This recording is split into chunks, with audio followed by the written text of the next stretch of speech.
আজকে ভিডিওতে রায়মাটির প্রশ্নবিদরা 2024-এর ষষ্ঠ শ্রেণী ভূগোল বিষয়ে তৃতীয় পরীক্ষায় মূল্যায়নের যে 2 নম্বর প্রশ্ন সেটটি রয়েছে অর্থাৎ বাঁকুড়া জেলা স্কুল এই বিদ্যালয়ের সমস্ত প্রশ্নের উত্তরগুলি করবো। তার আগে তোমরা কেউ যদি আমার চ্যানেলে নতুন হয়ে থাকো তাহলে চ্যানেলটি অবশ্যই সাবস্ক্রাইব করে নেবে। প্রথমে একেই আছে বিকল্পগুলি থেকে সঠিক উত্তরটি নির্বাচন করে লেখো। একে আছে যে দেশের উপর দিয়ে সুমেরু বৃত্ত প্রসারিত হয়েছে সেটি হলো এটা কানাডা হবে। 2 ভূগোলকে 1 ডিগ্রি পার্থক্যে অক্ষরেখার মোট সংখ্যা 179টি। 3 পৃথিবীর পরিধি এটা হবে 40,000 কিমি। এরপরে 4 আছে ফার্দিনান্দ ম্যাগেলান পৃথিবী পরিভ্রমণ শুরু করেন, এটা হবে 1519 খ্রিস্টাব্দে। এরপর 5 পৃথিবীর অ্যালবেডোর পরিমাণ এটা হবে 35%। 6 বাতাসের আর্দ্রতা মাপক যন্ত্রের নাম হলো হাইগ্রোমিটার। 7 সুপারসনিক জেট থেকে নির্গত হয় এটা হবে নাইট্রোজেন অক্সাইড। এরপর 8 যে শহরের অধিবাসীরা 2007 সালের 31শে মার্চ 8 আওয়ার পালন করেন তা হলো এটা হবে সিডনি। 9 শব্দ দূষণের একটি উৎস হলো এটা হবে বজ্রের শব্দ। 10 ভারতে হিমালয়ের সর্বোচ্চ শৃঙ্গ হলো এটা হবে কাঞ্চনজঙ্ঘা। 11 তিস্তা যে নদীর উপনদী তা হলো এটা গঙ্গা হবে। 12 যে রাজ্যের উপকূলরেখা সবচেয়ে দীর্ঘ তা হলো গুজরাট। 13 ভারতের দীর্ঘতম হিমবাহের নাম হলো তবে সিয়াচেন। 14 বেলে মাটির অনুকূল ফসল হলো এটা বাজরা হবে। 15 ভারতে কৃষিকাজ প্রধানত যার উপর নির্ভরশীল সেটি হলো মৌসুমি বৃষ্টি। 16 টোডা জনজাতির আবাসস্থল এটা হবে নীলগিরি পাহাড়ে। এরপরে 17 ম্যাপ শব্দটির উৎপত্তি ল্যাটিন শব্দ ম্যাপা থেকে এসেছে যার অর্থ এটা কাপড় হবে। 18 মানচিত্রে দূরত্ব ও বাস্তব দূরত্বের মধ্যে অনুপাত যদি 5 সেমি থেকে 25 কিমি হয় তবে মানচিত্রটির স্কেল হবে এটা হবে 1 সেমি সমান 5 কিলোমিটার। এরপরে 2 দিকে আছে নিচের বাক্যগুলি ঠিক হলে সত্য এবং ভুল হলে মিথ্যা লেখো যে কোনো 4টি। একে আছে শীতের দেশে বিশেষ ধরনের কাঁচের ঘরে শাকসবজির চাষ করা হয়, এটা সত্য। 2 মানচিত্রের প্রথম বই প্রকাশ করেন অ্যাটলাস, এটা মিথ্যা। 3 কফি চাষে অসম রাজ্য এগিয়ে আছে, এটা মিথ্যা হবে। 4 পৃথিবী থেকে সূর্য এবং অন্যান্য তারাদের সবার আগে পূর্ব আকাশে দেখা যায়, এটা সত্য। এরপরে 5 আছে কালো মাটিতে পাট চাষ ভালো হয়, এটা হচ্ছে মিথ্যা হবে। এরপরে 3 আছে উপযুক্ত শব্দ বসিয়ে শূন্যস্থান পূরণ করো যে কোনো 4টি। একে আছে এটা হবে ডেসিবেল এককে শব্দের তীব্রতা মাপা হয়। এরপর 2 আছে সবকটি দাঘিমা রেখা এটা হবে 90 ডিগ্রি কোণে অক্ষরেখাগুলিকে ছেদ করে। এরপর 3 আছে আমাদের দেশের উষ্ণ ও আর্দ্র জলবায়ুকে এটা হবে ক্রান্তীয় মৌসুমী জলবায়ু বলে। এরপর 4 এটা গণ্ড হবে ভারতের বৃহত্তম আদিবাসী গোষ্ঠী। এরপর 5 এটা হবে 82 ডিগ্রি 30 মিনিট পূর্ব হবে দ্রাঘিমার স্থানীয় সময়কে ভারতের প্রমাণ সময় ধরা হয়। এরপর 4 আছে 1টি বা 2টি বা শব্দে উত্তর দাও যে কোনো 4টি। একে আছে পৃথিবীর কোন তাপবলয়ে সূর্যরশ্মি তীর্যকভাবে পড়ে, এটা হবে হিমমণ্ডলে। এরপর 2 আছে নর্মদা নদীর মোহনা কোথায় অবস্থিত হয়, এটা হবে খাম্বাত উপসাগরে। 3 দাক্ষিণাত্য মালভূমির উত্তরে কোন পর্বতশ্রেণী অবস্থিত, এটা হবে বিন্ধ্য পর্বতশ্রেণী অবস্থিত। এরপর 4টা আছে ভারতের সবচেয়ে বড় নদী দ্বীপের নাম কি, এটা হবে মাজুলি। এরপর 5 আছে পশ্চিমবঙ্গের আবহাওয়া অফিসের সদর দপ্তর কোথায় অবস্থিত হয়, এটা হবে আলিপুরে। এরপরে 5 থেকে আছে নিচের প্রশ্নগুলির উত্তর সংক্ষেপে লেখো বিকল্প প্রশ্নগুলি লক্ষণীয়। একে আছে নিরক্ষীয় তল বলতে কি বোঝো অথবা এটা আছে মহাবৃত্ত কাকে বলে। এই প্রশ্ন উত্তরগুলি হলো নিরক্ষীয় তল নিরক্ষরেখা যে তলে অবস্থিত তাকে বলা হয় নিরক্ষীয় তল। মহাবৃত্ত কোনো গোলকের পৃষ্ঠে অঙ্কিত যে বৃত্তের কেন্দ্রবিন্দু ওই গোলকের কেন্দ্রবিন্দুর সঙ্গে একই বিন্দুতে অবস্থান করে তাকে বলা হয় মহাবৃত্ত। এরপরে 2 আছে গ্রামাঞ্চলে শব্দ দূষণের উৎস কী কী আর অথবা এটা হচ্ছে মানুষের শরীরে শব্দ দূষণের কী কী প্রভাব পড়ে। এর উত্তরগুলি হলো গ্রামের শব্দ দূষণের প্রধান উৎসগুলি হলো 1 হচ্ছে উৎসব অনুষ্ঠানে উচ্চস্বরে বাজানো মাইক বা লাউডস্পিকার। 2 আছে যানবাহন ও তার হর্নের আওয়াজ। 3 উৎসব অনুষ্ঠানে তীব্র আওয়াজের বাজি পটকা ফাটানো। 4 ধানকল, গমকল, করাতকল প্রভৃতি শব্দ। 5 গ্রামের পাশ দিয়ে যাওয়া ট্রেনের শব্দ। 6 নদীতে চলা ভুটভুটির শব্দ। 7 রাস্তায় চলা ইঞ্জিন ভ্যানের ভটভট শব্দ। 8 পশুর একটানা চিৎকার ও মানুষের ঝগড়া। 9 ট্রাক্টর, হারভেস্টার প্রভৃতি শব্দ গ্রামের শব্দ দূষণের কারণ। 10 কোনো সময় গ্রামের ঝোপে বা ঝাড়ে ঝিঝি পোকার ডাক মানুষের মধ্যে বিরক্তির সৃষ্টি করে। তোমরা এটা বলে দেবে। তারপরে প্রশ্নটা যে প্রথমে যেটা আছে তাৎক্ষণিক প্রভাব। একে আছে অনেকক্ষণ ধরে জোরে বা একঘেয়ে শব্দ বিরক্তি, যন্ত্রণা, ক্লান্তি নিয়ে আসে, মনের একাগ্রতা নষ্ট করে, কাজে ভুল হয়, কাজ করতে ভালো লাগে না। 2 অতিরিক্ত শব্দ অনেকক্ষণ শুনলে কানে যন্ত্রণার সৃষ্টি হয় এবং কানের পর্দার সাময়িক ক্ষতি হয়। এরপর 3 এটা হচ্ছে 100 ডেসিবেল এর শব্দ একটানা বেশিক্ষণ শুনলে বমি ভাব সৃষ্টি হয়। 4 মাইক বা লাউডস্পিকারের একটানা শব্দের জন্য সাধারণ কথাবার্তার শব্দ কানে প্রবেশ করে না, একে মাস্কিং বলে। এরপর যেটা হচ্ছে দীর্ঘস্থায়ী প্রভাব। মানব শরীরের শব্দ দূষণের দীর্ঘস্থায়ী প্রভাবগুলি হলো, 1 হচ্ছে কানের উপর প্রভাব। শব্দ দূষণের সর্বাপেক্ষা বেশি প্রতিক্রিয়া ঘটে মানুষের শ্রবণ যন্ত্রে, কানের পর্দা ফেটে গিয়ে মানুষ বধির হয়ে যায়। 2 হৃৎপিণ্ডের উপর প্রভাব। হৃদস্পন্দন অনিয়মিত হয়ে পড়ে, রক্তচাপ বেড়ে যায়। 3 মস্তিষ্কের ওপর প্রভাব। মানসিক অবসাদ সৃষ্টি হয়, স্মৃতিশক্তি হ্রাস পায়। 4 ফুসফুসের ওপর প্রভাব। শ্বাস প্রশ্বাসের হার বৃদ্ধি পায়। 5 চোখের ওপর প্রভাব। দৃষ্টিশক্তি হ্রাস পায়।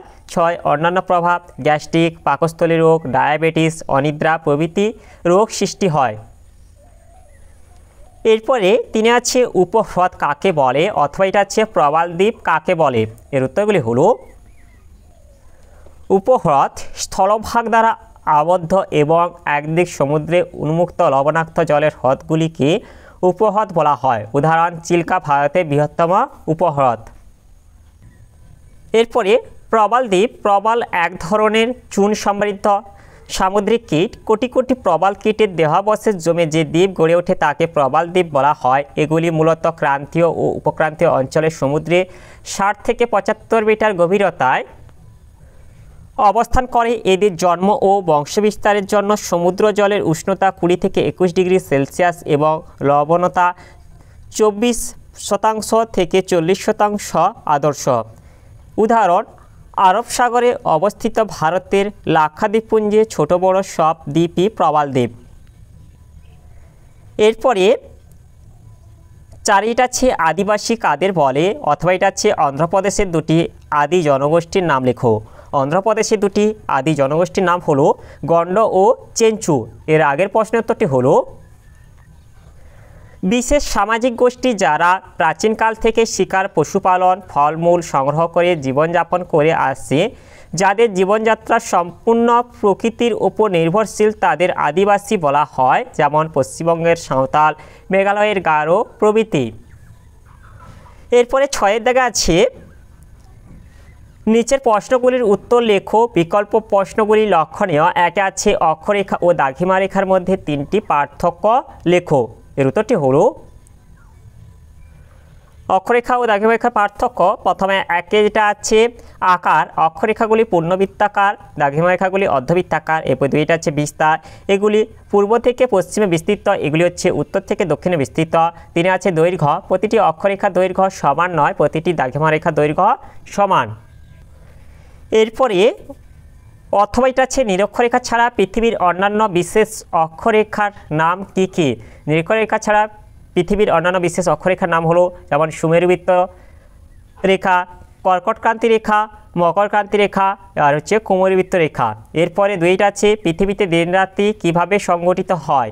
এর উত্তরটি হলো, তোমরা এখান থেকে বলে দেবে যে একটা অন্ধকার ঘরে গ্লোবের ওপর টর্চের আলো ফেলে দেখো, গ্লোবের অর্ধেক অংশ আলোয় আর বাকি অর্ধেক অংশ অন্ধকারে আছে। গ্লোবটা পশ্চিম থেকে পূর্বে অর্থাৎ বাম দিক থেকে ডান দিকে ঘোরালে দেখবে অন্ধকারে থাকা জায়গাগুলো আলোয় আসছে, আবার আলোকিত অংশ অন্ধকারে চলে যাচ্ছে।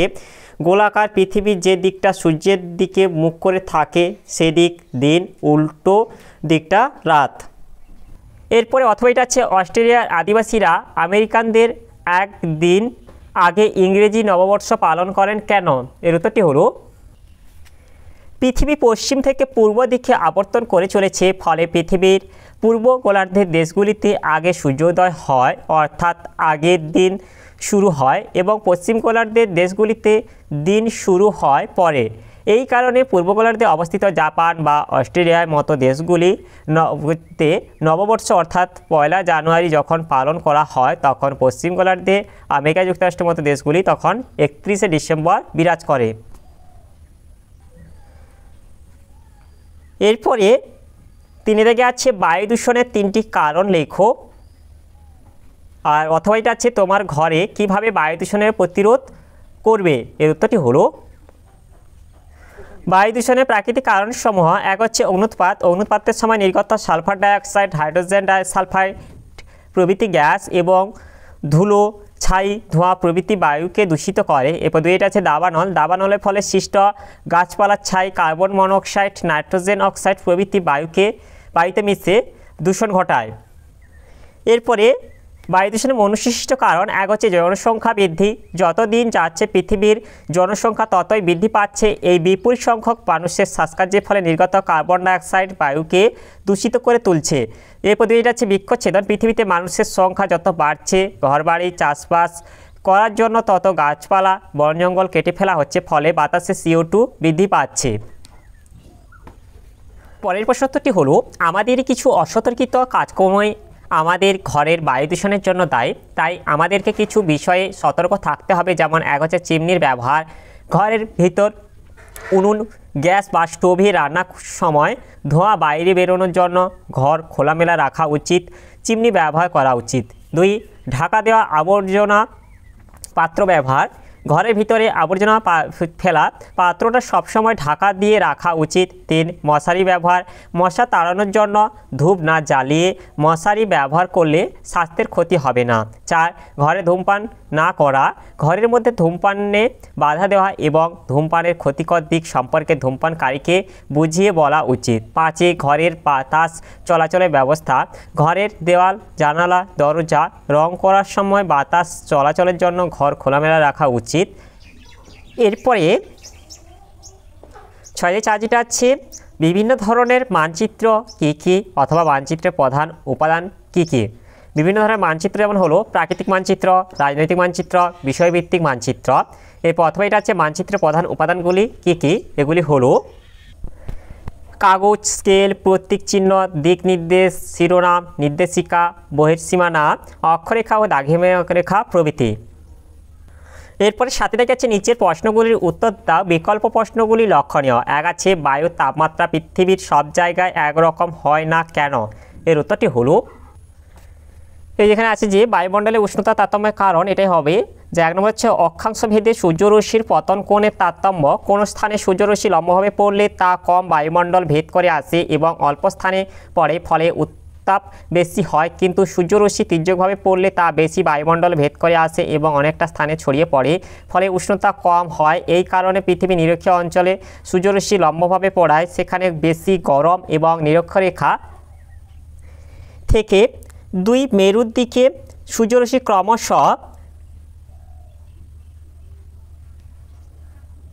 তির্যকভাবে পড়ায় গরম ধীরে ধীরে কমতে থাকে ও 2 মেরু অঞ্চলে প্রচণ্ড ঠান্ডা বিরাজ করে। এরপর এটা হচ্ছে উষ্ণতা। সমুদ্রতল থেকে যতই উপরে ওঠা যায় নিম্ন বায়ুস্তরের উষ্ণতা ততই কমতে থাকে। প্রতি 1000 মিটার উচ্চতা বৃদ্ধিতে 6.4 ডিগ্রি সেলসিয়াস হারে উষ্ণতা কমে যায়। এই কারণে দার্জিলিংয়ে সারা বছরই ঠান্ডা থাকে। এরপরে আছে দিনরাত্রির দৈর্ঘ্য। দিন বড় হলে সূর্যরশ্মি অনেক সময় ধরে আসে, ফলে উষ্ণতা বেশি হয় যেমন গ্রীষ্মকাল, আবার দিন ছোট হলে উষ্ণতার পরিমাণ কম হয় যেমন শীতকাল। এরপর 4টা আছে সমুদ্র থেকে দূরত্ব। সমুদ্র থেকে দূরবর্তী স্থানে গরমের সময় অধিক গরম এবং শীতের সময় অধিক ঠান্ডা পড়ে, কিন্তু সমুদ্রের কাছে অবস্থিত স্থানে সমুদ্রবায়ু প্রভাব থাকার জন্য সারা বছর খুব বেশি গরম বা খুব বেশি ঠান্ডা পড়ে না। এবার 5টা আছে মেঘের আবরণ। দিনের বেলা মেঘ থাকলে সূর্যরশ্মি আসতে পারে না, ফলে দিনের বেলা উষ্ণতা কম হয়, কিন্তু রাতের বেলা মেঘ থাকলে ভূপৃষ্ঠে বিকিরিত তাপ মহাশূন্যে ফিরে যেতে বাধা পায়, ফলে রাতের বেলা উষ্ণতা বেড়ে যায়। এবার 6 এটা হচ্ছে অন্যান্য কারণ। 1 হচ্ছে বৃষ্টিপাত অধিক হলে উষ্ণতা কম হয়। 2 উষ্ণ ও শীতল বায়ু প্রভাবের কারণে যথাক্রমে উষ্ণতা ও শীতলতা বেড়ে যায়। এরপর 3 এটা হচ্ছে অরণ্যের অবস্থান উষ্ণতা কম করে। এরপর 4 এটা হচ্ছে বৃক্ষচ্ছেদন, কলকারখানার ও যানবাহনের ধোঁয়া ইত্যাদি পরিবেশের উষ্ণতা বৃদ্ধি করছে। এরপরে অথবা এটা হচ্ছে বায়ুমণ্ডল উত্তপ্ত হওয়ার পদ্ধতিগুলি আলোচনা করো। এর উত্তরটি হলো বায়ুমণ্ডলের উষ্ণতার প্রধান উৎস হলো সূর্য। সূর্য থেকে আসা তাপ প্রথমে সরাসরি ভূপৃষ্ঠকে উত্তপ্ত করে, এরপর উত্তপ্ত ভূপৃষ্ঠ থেকে বিভিন্ন পদ্ধতিতে বায়ুমণ্ডল উত্তপ্ত হয়। পদ্ধতিগুলি হলো 1 হচ্ছে বিকিরণ পদ্ধতি, সূর্য তাপে ভূপৃষ্ঠ উত্তপ্ত হওয়ার পর ভূপৃষ্ঠ থেকে এই তাপ ধীরে ধীরে বায়ুমণ্ডলে ছড়িয়ে পড়ে, একে বিকিরণ পদ্ধতি বলে। এরপর 2 এটা হচ্ছে পরিবহন পদ্ধতি, ভূপৃষ্ঠে বিকিরিত তাপে প্রথমে ভূপৃষ্ঠের সংলগ্ন বায়ুস্তর উত্তপ্ত হয়ে ওঠে, এরপর এই উত্তপ্ত বায়ুস্তরের ঠিক ওপরে লাগোয়া অপেক্ষাকৃত শীতল বায়ুস্তরের তাপ ছড়িয়ে পড়ে। বায়ুমণ্ডলে উত্তপ্ত হওয়ার এই পদ্ধতিকে পরিবহন পদ্ধতি বলে। পরিচালন পদ্ধতি, উত্তপ্ত ভূপৃষ্ঠের তাপে ভূপৃষ্ঠের সংলগ্ন বায়ু প্রথমে উত্তপ্ত হয়, এই উষ্ণ বায়ু হালকা হয়ে উপরে ওঠে আর উপরের শীতল বায়ু ধীরে ধীরে নিচে নামে, আবার এই শীতল বায়ু পুনরায় গরম হয়ে উপরের দিকে উঠে যায়। এইভাবে বায়ুমণ্ডলে উত্তপ্ত হওয়ার পদ্ধতিকে পরিচালন পদ্ধতি বলে। এরপর এটা হচ্ছে তাপ শোষণ পদ্ধতি, বায়ুমণ্ডলে বিভিন্ন গ্যাস, জলীয় বাষ্প, ধূলিকণা প্রভৃতি সরাসরি সূর্যরশ্মি শোষণ করে বায়ুমণ্ডলকে সামান্য উত্তপ্ত করে, একে তাপ শোষণ পদ্ধতি বলে। এরপরে 5 এটা হচ্ছে অ্যাডভেকেশন পদ্ধতি, ভূপৃষ্ঠের সঙ্গে অনুভূমিকভাবে উষ্ণ বায়ুপ্রবাহের ফলে কোনো স্থানে বায়ুমণ্ডলে উষ্ণতা বেড়ে যায়, আবার শীতল বায়ুপ্রবাহের ফলে কোনো স্থানে বায়ুমণ্ডলে উষ্ণতা কমে যায়, একে অ্যাডভেকেশন পদ্ধতি বলে। এরপরে 2টা হচ্ছে ভারতের উত্তরে নদী গঠিত সমভূমি ভূপ্রকৃতি বর্ণনা দাও। এর উত্তরটি হলো উত্তরে নদীগঠিত সমভূমি অঞ্চল অবস্থান উত্তরে হিমালয় পার্বত্য অঞ্চল ও দক্ষিণে উপদ্বীপীয় মালভূমি অঞ্চলের মাঝখানে এই সমভূমি অঞ্চল অবস্থিত। আয়তন, এই সমভূমি পূর্ব পশ্চিমে প্রায় 2500 কিমি দীর্ঘ এবং উত্তর দক্ষিণে প্রায় 240 থেকে 320 কিমি প্রশস্ত। সমগ্র সমভূমির মোট আয়তন প্রায় 6,52,000 বর্গ কিমি। উৎপত্তি, ভূতত্ত্ববিদদের মতে হিমালয় পর্বত সৃষ্টির সময় প্রবল চাপে গন্ডোয়ানা ল্যান্ডের উত্তর প্রান্ত নিচের দিকে বেঁকে গিয়ে উপত্যকা গঠিত হয়। পরবর্তী এই উপত্যকা হিমালয় ও দক্ষিণ ভারত থেকে আসা বিভিন্ন নদী যেমন হচ্ছে সিন্ধু, শতদ্রু, গঙ্গা, যমুনা, ব্রহ্মপুত্র প্রভৃতি দ্বারা পলি সঞ্চয়ের ফলে এই সমভূমি সৃষ্টি হয়। এরপর যেটা হচ্ছে শ্রেণীবিভাগ 3 প্রকার। 1 হচ্ছে সিন্ধুর উপনদী শতদ্রু দ্বারা গঠিত পাঞ্জাব ও হরিয়ানা শতদ্রু সমভূমি। 2 যেটা হচ্ছে গঙ্গা নদী দ্বারা গঠিত উত্তরপ্রদেশ, বিহার ও পশ্চিমবঙ্গের গাঙ্গেয় সমভূমি। 3 হচ্ছে ব্রহ্মপুত্র নদ দ্বারা গঠিত অসমের সমভূমি। বৈশিষ্ট্য, 1 হচ্ছে ভূপ্রকৃতি, উত্তরের এই সমভূমির ভূপ্রকৃতি অত্যন্ত সমতল। এরপর 2 যেটা হচ্ছে উচ্চতা, এই সমভূমির গড় উচ্চতা 300 মিটার। 3 আছে মৃত্তিকা, এই সমভূমির নদী গঠিত পলি মৃত্তিকা খুবই উর্বর, তাই কৃষিকাজ খুব ভালো হয়। এরপর 4 হচ্ছে উপাদান, পার্বত্য অঞ্চলে খরস্রোতা নদী দ্বারা বাহিত নুড়ি, কাকর, বালি, পলি সঞ্চিত হয়ে সমভূমি অঞ্চলটি গঠিত হয়েছে। পরিবহন, সমতল ভূমি হয়, যাতায়াত ব্যবস্থা উন্নত এবং বহু শিল্পের বিকাশ ঘটেছে। এরপর 6 এটা হচ্ছে জনবসতি, এই সমভূমি অঞ্চল অত্যন্ত জনবহুল। এরপরে অথবা এটা হচ্ছে হিমালয়ের সমান্তরাল পর্বত শ্রেণীগুলির নাম লেখো এবং যে কোনো একটি ভূপ্রকৃতি সম্পর্কে বর্ণনা করো। এর উত্তরটি হলো এই তোমাদের এখানে আছে যে হিমালয় উত্তর থেকে দক্ষিণে 3টি সমান্তরাল পর্বত শ্রেণী দেখা যায়, যথা হচ্ছে হিমাদ্রি, হিমাচল, শিবালিক। তোমাদের এখানে যে কোনো একটা বলেছে, তোমরা একটাই বলে দেবে। আমি যেমন বলে দিচ্ছি হিমাদ্রি সৃষ্টি তেথিস সাগরে 12 কোটি বছর আগে প্রথম ভূ আলোড়নের ফলে হিমালয় সৃষ্টি হয়। গড় উচ্চতা, হিমালয়ে একেবারে উত্তরে অবস্থিত হিমাদ্রির গড় উচ্চতা 6000 মিটারের বেশি। 3 হচ্ছে পর্বতসমূহ, এই অংশে পৃথিবীর সর্বোচ্চ শৃঙ্গ মাউন্ট এভারেস্ট, পৃথিবীর 3য় উচ্চতম শৃঙ্গ কাঞ্চনজঙ্ঘা এবং অন্নপূর্ণা, মাকালু, ধবলগিরি প্রভৃতি শৃঙ্গ অবস্থিত। 4 এটা হচ্ছে বরফ, এই শৃঙ্গগুলিতে সারা বছর বরফ জমে থাকে। এরপরে 3 এটা হচ্ছে কী ধরনের প্রাকৃতিক পরিবেশ ধান চাষের পক্ষে অনুকূল। ধান উৎপাদিত হয় ভারতের এমন 4টি রাজ্যের নাম লেখো। ধান উৎপাদিত হয় এমন ভারতের 4টি রাজ্য হলো পশ্চিমবঙ্গ, অসম, বিহার, পাঞ্জাব। এর আগের প্রশ্নোত্তরটি হলো অনুকূল প্রাকৃতিক পরিবেশ 1 যেটা হচ্ছে ভারতে ক্রান্তীয় মৌসুমি প্রকৃতির জলবায়ু ধান চাষের পক্ষে আদর্শ। উষ্ণতা ভারতে বার্ষিক গড় উষ্ণতা 22 ডিগ্রি থেকে 30 ডিগ্রি সেলসিয়াস, যা ধান উৎপাদনের পক্ষে অনুকূল। এরপর এটা আছে বৃষ্টিপাত। মূলত মৌসুমি বৃষ্টিপাতের ওপর নির্ভর করে ভারতে ধান চাষ করা হয়। এই দেশের গড় বার্ষিক বৃষ্টিপাত 150 থেকে 200 সেমি, যা ধান চাষের অত্যন্ত সহায়ক। এরপর যেটা হচ্ছে 3 আর্দ্রতা। ভারতে বর্ষাকালের অধিক আর্দ্রতা ধান রোপণের পক্ষে উপযোগী এবং শরৎকালে শুষ্ক ও রোদ ঝলমলে আবহাওয়া ধান চাষের পক্ষে আদর্শ। এরপর এটা আছে ভূপ্রকৃতি। সমতল ভূমি ধান চাষের পক্ষে আদর্শ, তাই ভারতের গাঙ্গেয় বদ্বীপ সমভূমিতে প্রচুর ধান চাষ হয়। তবে দার্জিলিংয়ে পার্বত্য অঞ্চলেও ধাপ কেটে ধান চাষ করা হয়। এরপর এটা আছে মৃত্তিকা। উর্বর পলি মাটিতে ধানের ফলন ভালো হয়। এই দেশের সমভূমি উর্বর পলি গঠিত হয়, ধান চাষের পক্ষে আদর্শ। এরপরে অনুকূল অর্থনৈতিক পরিবেশ। শ্রমিক ধান চাষে জমি তৈরি, বীজ তোলা, আগাছা পরিষ্কার, সার প্রয়োগ, ধান কাটা, বাঁধা, ঝাড়া প্রভৃতি কাজে প্রচুর শ্রমিকের প্রয়োজন। জনবহুল ভারতে শ্রমিকের অভাব হয় না। এই দেশের মানুষের প্রধান জীবিকাই কৃষিকাজ। এরপর দুইটা আছে মূলধন। চাষিরা যাতে উন্নত ধান বীজ, সার, কীটনাশক যন্ত্রপাতি কিনতে পারে, তার জন্য রাজ্যে কৃষক ক্রেডিট কার্ড, কৃষি ঋণ প্রভৃতি ব্যবস্থা রয়েছে। এরপর যেটা আছে আধুনিকীকরণ। ভারতে বর্তমানে harvester, power tiller, tractor, reaper প্রভৃতি আধুনিক কৃষি যন্ত্রপাতি ব্যবহার হচ্ছে। উচ্চ ফলনশীল ধান বীজের ব্যবহার বৃদ্ধি পাচ্ছে। এরপর 4 এটা আছে পরিবহন। ধান চাষকে লাভজনক করে তোলার জন্য কৃষিক্ষেত্রে ও বাজারের মধ্যে উন্নত পরিবহন ব্যবস্থা গড়ে তোলা প্রয়োজন। এই উদ্দেশ্যে আমাদের দেশে পাকা সড়কপথ, সেতু নির্মাণের কাজ ব্যাপক হারে হচ্ছে। এরপরে এটা আছে ভারতে উৎপাদিত ফসলের শ্রেণীবিভাগ করো এবং উদাহরণ দাও। এর উত্তরটি হলো, ভারতে উৎপাদিত ফসলগুলি হলো, প্রথমে আছে খাদ্য ফসল, এগুলি হবে ধান, গম, মিলেট। এরপর আছে সবজি ফসল, এটা হবে আলু, পটল, বেগুন। এরপর আছে তন্তুজাতীয় ফসল, তুলো, পাট। পানীয় ফসল, চা, কফি। অন্যান্য ফসল হবে ডাল, তৈলবীজ, রবার প্রভৃতি। এরপরে 8 দিকে আছে প্রশ্নপত্রের সঙ্গে প্রদত্ত ভারতের রেখা মানচিত্রে নিম্নলিখিত গুলি উপযুক্ত প্রতীক ও নাম সহ চিহ্নিত করো ও মানচিত্রটি উত্তরপত্রের সঙ্গে জুড়ে দাও। প্রথমে 1 আছে আন্দামান ও নিকোবর দ্বীপপুঞ্জ, 2 আছে কারাকোরাম পর্বত, 3 আছে গোদাবরী নদী, 4 আছে মরুমৃত্তিকা অঞ্চল, 5 আছে সুন্দরবন। এগুলি আমি তোমাদের কমিউনিটিতে পোস্ট করে দেবো, তোমরা কি একটু দেখে নেবে। তাহলে আজকে ভিডিওতে আমরা ষষ্ঠ শ্রেণীর ভূগোল বিষয়ে যে 2 দাগে বাঁকুড়া জেলা স্কুল, এই তাহলে সমস্ত প্রশ্নোত্তরগুলি শেষ করলাম। আর তোমরা কেউ যদি আমার চ্যানেলটা এখনও সাবস্ক্রাইব করে রাখোনি, তাহলে চ্যানেলটা অবশ্যই সাবস্ক্রাইব করে দেবে। আর ভিডিওটি ভালো লাগলে ভিডিওটিকে অবশ্যই লাইক, কমেন্ট ও শেয়ার করে দেবে।